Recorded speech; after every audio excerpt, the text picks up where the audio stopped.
camp.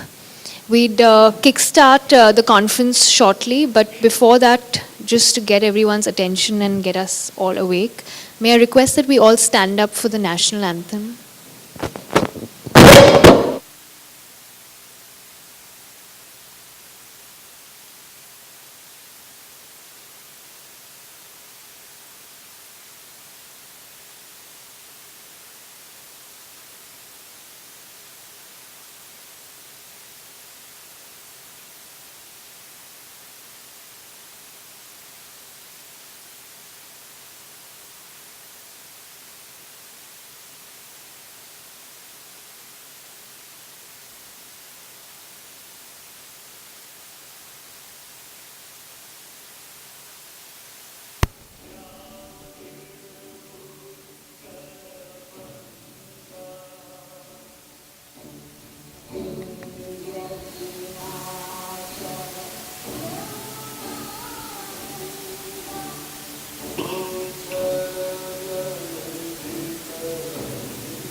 Thank you. I trust everyone's ready to exercise their intellectual muscles at the boot camp today.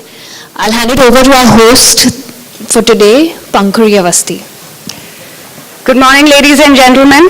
First up, I'd like to say that it indeed is a privilege for me to be part of this very significant as well as interesting conference. At the onset, I'd like to say a thank you to all of you for being present on this Thursday early morning. It's definitely going to be worth your while is all I can say. I'd like to officially welcome all of you to the inaugural edition of the Brand Experience Bootcamp. This bootcamp, this entire conference is presented by Live Viacom 18 and powered by Phoenix Market City. The Brand Experience Bootcamp is an initiative of Event FAQs with knowledge partner DTB Mudra Max. Associate sponsors to this inaugural edition are MTV Extreme, Lakshya Airport Media, and Space and People. This high-intensity, day-long conference will focus on captive audience marketing in its first edition. Brand promotion at organized retail outlets like malls, multiplexes, restaurants, lounges, airports, and now even live events and festivals have increased owing to the well-segmented captive audience they provide. While more time is spent by consumers in such environments for recreational purposes, it also makes for an opportunity to capture the relaxed and usually accepting mind space of the consumer with the right brand messaging. Through a combination of expert presentations and industry panel discussions planned today, we intend to deal with new trends, overcome challenges, unearth opportunities, and discover solutions best suitable for experience-led brand campaigns. Before we move on to our first session today, we'd like to thank our event partners. Our strategic partner, Event Capital, the event IP specialists. Our community partner, Curious. Media partner, MXM. Creative partner, Skarma. Partners for production support, Video Waves and Sheer Management. Today's event is managed by Thought, our event management partner. We also have a product showcase zone just outside in the pre-function area, and the participants today are Fun Snapper, 3D Holograms, BB Messenger, and Sheer Sold. And we encourage you to spend some time there during the breaks. They have some pretty interesting product offerings. You can very well check them out as and when there's a break. So let's get started with the first workout of the boot camp. May I please invite on stage Dr. Bhaskar Das, who is the Group CEO of SL Group, to please come up on stage for the keynote. As Group CEO for the overall news cluster, Dr. Bhaskar Das is responsible for driving revenues for all the news channels within the cluster and will also lead the digital initiatives for the channels. And of course, we all know that Dr. Bhaskar Das is a very colorful character. So may I please present to you Dr. Bhaskar Das. Let's welcome him with a huge round of applause.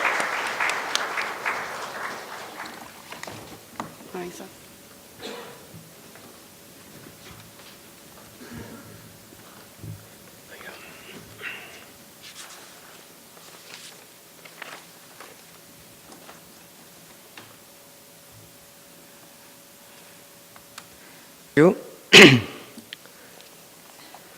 When Mandeep approached me for giving the keynote address, I was resisting because I'm very scared of keynote address because that is supposed to set the tone, I understand. I was asking Mandeep in my whole life, perhaps I have leveraged captive audience of the Times of India. That has been there for 175 years. I spent out of that 175 years, 33 years there. So I'm a recent entrant in the television business, perhaps another captive audience. Only thing in case of television, you have remote in your hand, but not in case of newspapers. Technically, so anyway, I think I should thank Mandeep and the organizers for inviting me. So if you get disappointed, don't blame them, blame me. You are actually a captive audience. And I was thinking, how do I engage you? Because you might get bored, you might say, you're talking nonsense, and you're not engaging me. So I have a feeling my presentation will suffer from that because I cannot crack any joke on a very serious presentation, because in keynote address you are not supposed to be cracking jokes. So I'll start with a scenario, which all of you know, then perhaps a little bit of conceptual part, learning, and then perhaps how to work on an engaging captive audience. So the moment you get up from the morning, the first thing you go to a cinema theater early, you'll be bombarded by ads all around. There are standees. When you enter the hall, there will be mangolas and chocolates, unpalatable effects, ugly ads of cigarette smoking, and then dutifully stand up, as you did just now, for the national anthem, to conjure a collective pride. Another scenario. Most of you must be going in and coming out of airports. So you browse to the bookstore, there's a gift store, maybe some coffee shop. You let your eyes wander about for some time for a quick recce of what is around you, and then promptly attach yourself to your smartphone, laptop, iPad, you name it. Scenario 3. You go to your favorite restaurant. Beat their new menu offer, song and dance like Hard Rock Cafe, Pizza Hut's Happy Bell, new decor theme, Valentine's Day, Chinese New Year, and so on. A few might even engage you with fun and games. But if you look at it, being a captive audience is not as cracked up as most of us would like to believe in the field of marketing make it out to be. Actually, we are a captive audience most of the time in situations that we don't even realize it exists. As I told you, here also you are a captive audience. We sometimes unwittingly create it. At times it might be a moment in your personal space, like in a movie or a kids' PTA function in the school. At times it might be a special space, like an alumni association alumni get-together of your schools or colleges, a music concert, or even a Jaggi Vasudev doing inner engineering. In your professional space, seminars, workshops, conferences. So we are all part of a captive audience at many times and at many places. So how do we put it to good use so that our fraternity can stand apart? But first of all, why exactly do we need a captive audience? Mass bombarding has been part of, or is increasingly getting part of history. Still we practice it, stereotyped ideas, one-to-many communication, spaghetti marketing as they call it. You throw your spaghetti to the wall, something will get stuck. No more generalizing of interest or dialogues. After all, what interests me may not interest you at all.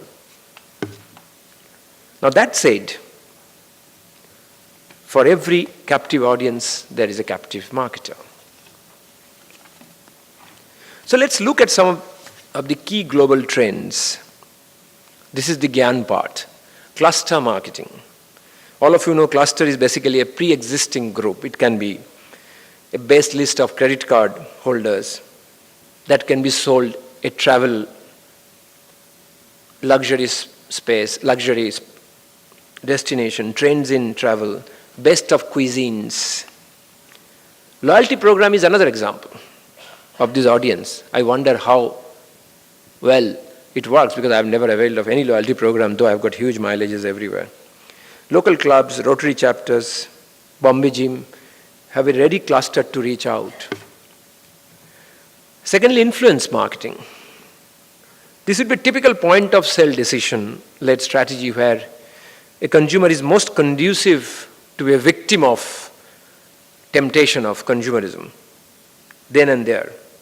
So point of sale do play a part. You go to a parlor and you get, or a salon, you get a special shampoo. You might have gone to buy a cell phone. You buy an ancillary gadget, extra cover, and so on and so forth. So basically, impromptu things happening in various, whether it can be a shopper's stop, it can be a Harrods, but fact remains a point of purchase, point of sale promotion. Then there is ethnicity marketing. It's not ethnic marketing, it's ethnicity because of the fact that there are companies in US and Canada that are completely committed to connect with various ethnic groups on a personalized level. With the Chinese, for the Chinese festival connects or a prominent migrant communities on the eve of International Migrants' Day. It can be with Indians, Pravasi Divas, where the Pravasi Media Group is committed to connecting with the Indian diaspora worldwide. Tourism Australia and Malaysia Tourism have been actively seeking Indian travelers. You know about Switzerland, Mr. Yash Chopra film. So Bollywood is also in a sense an ethnicity marketing, but in terms of test space. Then there's interest marketing. We all do it as a hygiene activity, but there are marketers who successfully connect with interest groups for one and one purpose only. And only one example immediately comes to your mind is Harley-Davidson Club. I always say this, that it's such a cult brand. I don't know whether, like the company I've worked for, Times of India, or any other brand, Hindustan Times, India Today group, one is believing in a brand, another is making a tattoo in your body. I think that's what differentiates a cult brand. Or even for that matter, if you go to an Apple store in New York, when you buy your favorite gadget, it's quite surprising. Before the salesman could explain anything, another consumer will come and sell the same product. And that's a real engaging thing. Or Nike's Pedo app in partnership with Apple remains an inspiration for so many people. And closer homes, the Sunburn, created for the beach worshippers and music lovers. Today it has become a brand in itself. And IPL, you know, in spite of these scams, that's really fun. Look at SEC marketing, socioeconomic classification. That's what we use in our leadership surveys. This seems like the easiest thing to do. get hold of a socio-economic data sheet and bombard the unsuspecting audience with invites to things that may or may not interest them. All of us must be getting at least 50, 60 unsolicited, intrusive, non-opted-in communication in your mobile. Trick, I think, is to find where they want to park their interests more than their money. So if Mercedes is looking for to target a younger audience within a certain socioeconomic set, where do you think they should connect? This is actually a major dilemma of marketeers. When I was doing my PhD on financial services, this is one question I heard it from all the financial services companies. Bhaskar, the post-90 born, who at that time around 16, 17, and that time your BPOs were very active. At the age of 18, 20, they are getting suddenly 10 lakh salary and they are not interested in saving. How do you connect with them? So that's the question that always intrigues us. Then geo-captures. This is a trend that is fast catching up, with mobile companies and internet giants tapping into user feeds. You think it's easy to get hold of a fashion shopper on a high street mall like Phoenix. SMS offers, top brand purchase preference, instant offer responses. Starbucks remembers the coffee and the snack you last bought. Your ATM asks if it should remember your last transaction as a default setting. Phoenix Mill welcomes you with an SMS message. But the question will always haunt us. Will our strategy make up for the invasion of privacy and its irritation? No answer to that as of now. Now, what is our biggest challenge for keeping the audience engaged? I've created a new model on my own on the basis of some deductive learning from the industry. You know that everyone is suffering from a funny virus called attention deficit disorder syndrome. And ultimately, in a new world order where consumers are vocal, spoiled for choice, and control freaks, where platform neutrality or platform agnosticism is the norm, where small is big, the ultimate challenge is how to attract this fleeting attention, this flirtatious audience, how to retain it and how to engage it, so that the message can be passed and the experience can be created. So this is how I look at it. Easier said than done, incidentally, and you are as good as your last experience. Authentic, adaptive. I call ultimately market is n equal to 1. Unique market of 1. So, micro-targeting. Does it transform me like Instagram? Fresh experience. Suddenly Facebook makes all of us a directors, film director. At least currently they are talking. Is it immersive enough? Imagine in Singapore University they did it. There's called Coke hug machine. You don't have to pay for getting a can of bottle. You have to just hug and squeeze it. And you get a can. Now that's, to my mind, awesome. So how do we engage with an audience to keep it active so that they are free from the bondage of attention deficit disorder syndrome? Actually, if you look at it, Wharton Business School coined a nice term. It's not only just attention deficit disorder syndrome. It's actually continuous partial attention. When you suffer from a syndrome of a continuous partial attention, you are really fragile in your attachments to brands. So a captive audience is special. They have gathered, whether it's unwittingly or by invitation, at a domain of your choosing. So first and foremost, you need to disengage to engage. So when Mandeep told me about this as the topic, as a thrust of the presentation, I said, my God, that's what Gita talks about. Gita means I'm talking about Bhagavad Gita, not think of any other Gita. So, if you don't disengage with your morbid attachment, you can't create a loving detachment. Let's not get into complexity. After all, this is not Jaggi Vasudev session, but it's a fact. Marketeers get morbidly attached because they have created it. How can I do it? Even if customer is not interested, you dump it on them. So stereotypes are practiced big time. That's why you'll see most of the CMOs are very hassled when it comes to social media marketing, this, that. Is that some money is left? I always see this. I've got a specimen at home. And he says, it is so boring. You go to clients after all the presentation, everything. See, I have to be in the mainstream. Imagine they call social media marketing as not mainstream. I've got 1 lakh left, jo lena hai le lo, do it. So this is so much of 360 degree. But I think, I consoled him, don't worry. When the CMO is post-90 born, you have no problem. Problem is pre-90 born. Because pre-90 born is destiny driven, can't experiment, are not upstarts. Post-90 born are destination driven. You have nothing to worry. They have a destination to go. So this sociological problem is there. So first and foremost, you need to disengage to engage. Should have guts to experiment. Need to deliver over price. Price is what you paid. Value is what you perceive.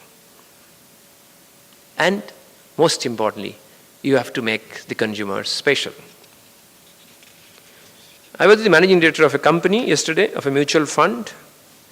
They said, Bhaskar, we have the standard packages, off the shelf offer. I said, but how it is possible?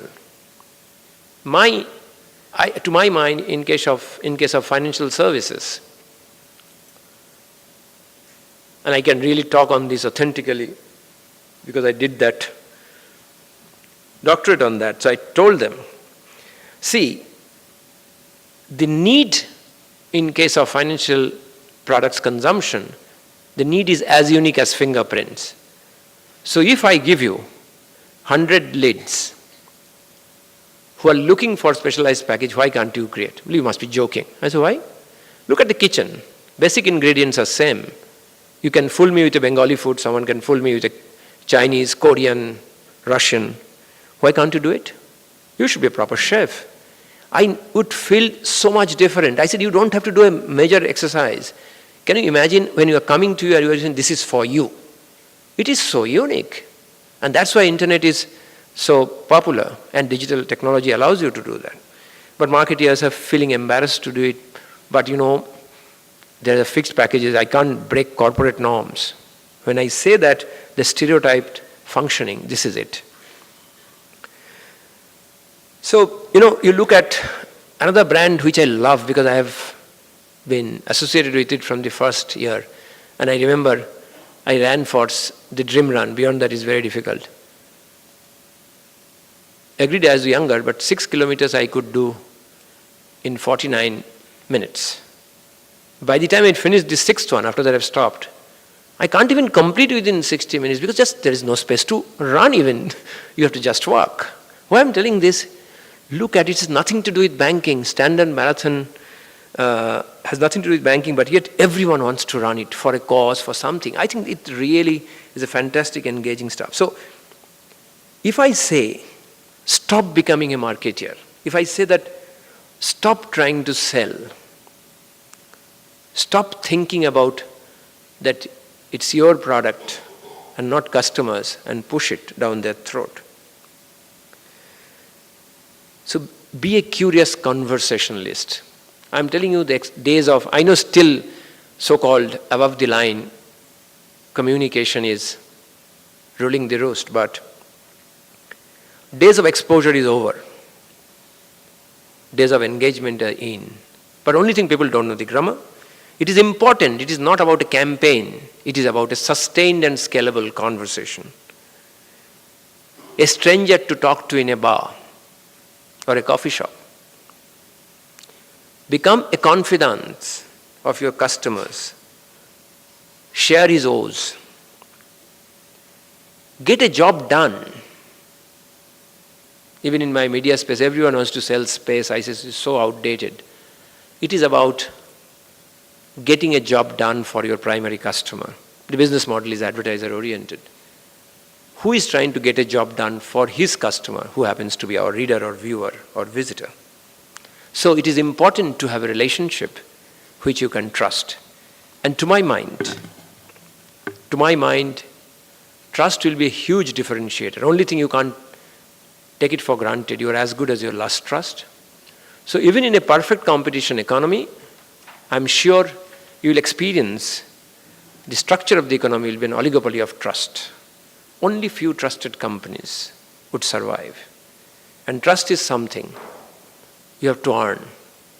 You have to command it, and you can't demand it.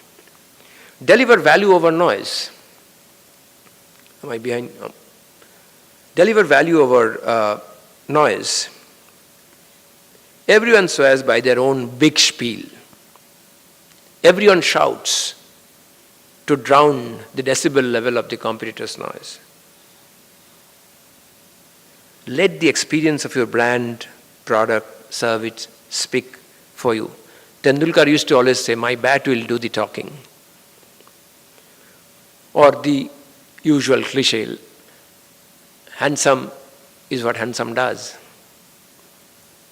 Let in-turn customers speak for you. Co-create exclusive offers for that specific TG at their circumstances of life. Air Asia is a great example, so is Southwest Airlines, where I've seen that ad of Southwest Airlines when they say that we offer as food the nut to the passengers. Our fares are also like that nut. So you are ridiculing yourself, but at the same time, for the last 52 quarters, they have never lost money. Big brands do lose. Ask any Apple brand user.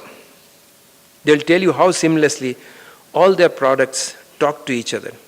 You don't have to go looking for where your apps are located or where the data is stored because it is auto-synced. Make them feel special, means make your audience feel special. Amaze them. You hold them captive at an event, at a seminar, on a flight, at a concert, on your website. Can you tell them that they are there for a reason that goes beyond your own interest?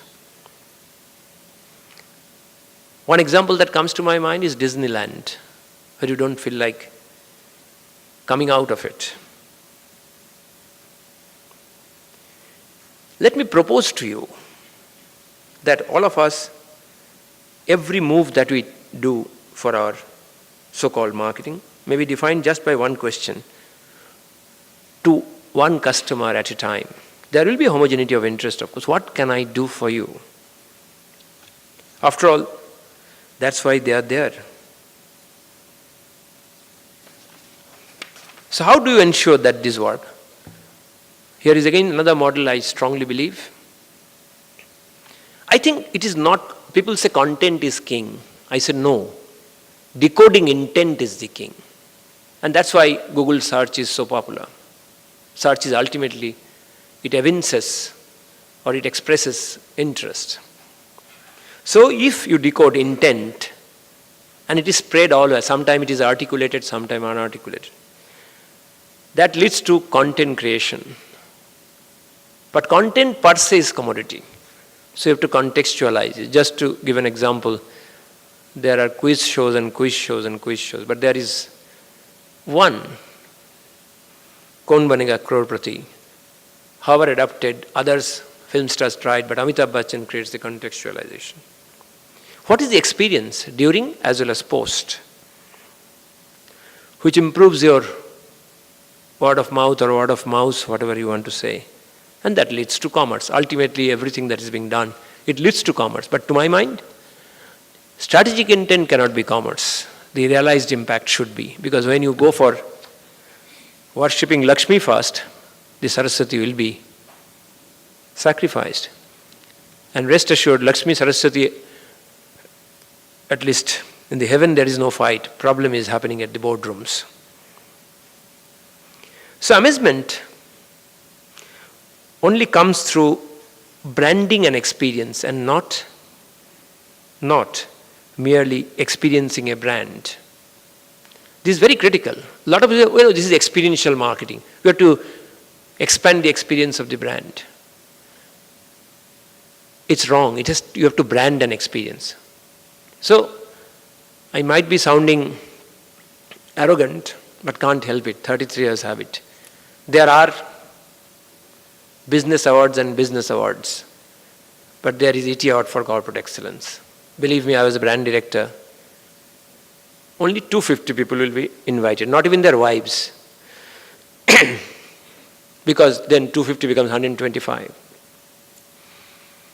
And 250 people have to be only managing directors. You can't be deputy managing director. You can't be vice president.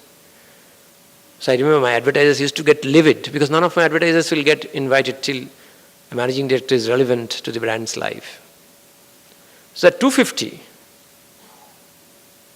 is corporate India's who's who. So branding experience happen by exclusion, not by inclusion.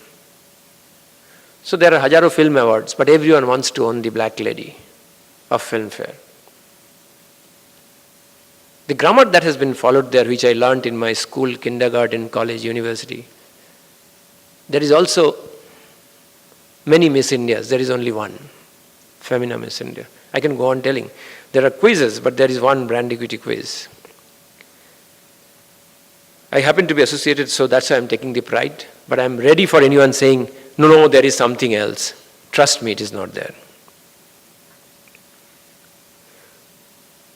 So it is about experience has to be high, not only on the perceived value, but also enrich and enhance the entertainment and engagement quotient. Now there is another one, the Bombay Times Party. I remember people used to die for entering there. And the way people are excluded is unbelievable. Because naturally you have got only 400 people, so you can't help it. Though the number of advertisers in Bombay Times will be 1,000. So ultimately it's that serendipitousness. That's what created branded experience. What is serendipitous? You don't expect, but that enthrall you. And I think no one knows it better than Times of India. This is the formula also I developed. Experience value has to be more than the cost, and the value has to be also more than the cost. And something that it has been never done, never seen, never imagined. I agree it's easier said than done. But how do you do that? Maybe the routes can be suggested by me. Market experience, not just brand or products. A brand custodian said, what are you saying? It is subsumed. But it is not about what Nike is not giving shoes, or Apple is not giving a gadget. There is something else. Create communities and create experiences around them. They will be your evangelist. You have heard about customization. I am saying no, customerization. N is equal to 1. One experience at a time. And then you can extrapolate to millions. Foster user engagement and involvement. And most important, whoever is getting or talking positive, you must showcase advocates. Now, that is the huge trap. I know some people come to me. We can guarantee 20,000 fan following. It has become a huge racket now. So someone will have 2 million. People come and say, we have got 2 million followers. So I said, that's vanity. Can you tell me what is sanity? How many of that get converted into cells? So that's where they get stumbled. So word of mouth is essential for wow. And you can do it only when you leverage the core of your understanding. Thank you very much.